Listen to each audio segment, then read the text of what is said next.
ব্রাহ্মণবাড়িয়ায় electronics ব্যবসায়ীর গোডাউনে চুরি, ১০ লক্ষ টাকার মালামাল লুট।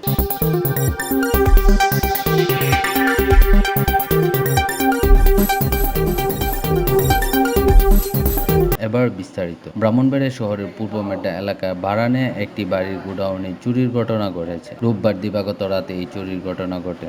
এ সময় গোডাউন থেকে বিভিন্ন কুকারির সামগ্রী সহ গ্যাস সিলিন্ডার চুরি করে নিয়ে যায় চোরেরা। গোডাউনের মালিক সুব্রত সাহা অভিযোগ করে জানান, পূর্ব মেটা এলাকায় আমার নিজের একটি ইলেকট্রনিক্স ব্যবসা প্রতিষ্ঠানের গোডাউন ছিল। এখানে ওয়ালটন ইলেকট্রনিক্স পণ্য রাখা হয়। গত রোববার বিকালে আমি গোডাউন তালাবদ্ধ করে রেখে যাই, কিন্তু সোমবার বিকালে এসে দেখতে পাই আমার গোডাউনের উত্তর পাশের দরজা এবং দেয়াল ভাঙা অবস্থায় পড়ে আছে। পরবর্তীতে গোডাউনের ভিতর প্রবেশ করে দেখতে পাই আমার গোডাউনের সমস্ত মূল্যবান ইলেকট্রনিক্স পণ্য চুরি করে নিয়ে যায়। প্রশাসন না থাকার কারণে দেশের এই দুরবস্থায় আপনার এই রাত্রে এক সংঘবদ্ধ দল এই লুটপাট করছে এবং দরজা ভাঙছে, ওয়াল ভাঙিয়া বিভিন্ন জিনিসপত্র, রাইস কুকার, ব্লেন্ডার, আয়রন, তারপর গ্লাসের ডাবল চোলা, তারপর ওয়েট স্কেল, ইলেকট্রিক কেটলি, এবার গ্যাস সিলিন্ডার এগুলো নিয়ে গেছে। আমার দাগে এটা সুষ্ঠু তদন্ত করে দোষী ব্যক্তিদের ব্যবস্থা করার জন্য আর মালগুলো উদ্ধার করার জন্য। ব্রাহ্মণবাড়িয়া সদর থানার ভারপ্রাপ্ত কর্মকর্তা ওসি মোহাম্মদ মুজাফফর জানান, এ ব্যাপারে এখনো কোনো অভিযোগ পাওয়া যায়নি।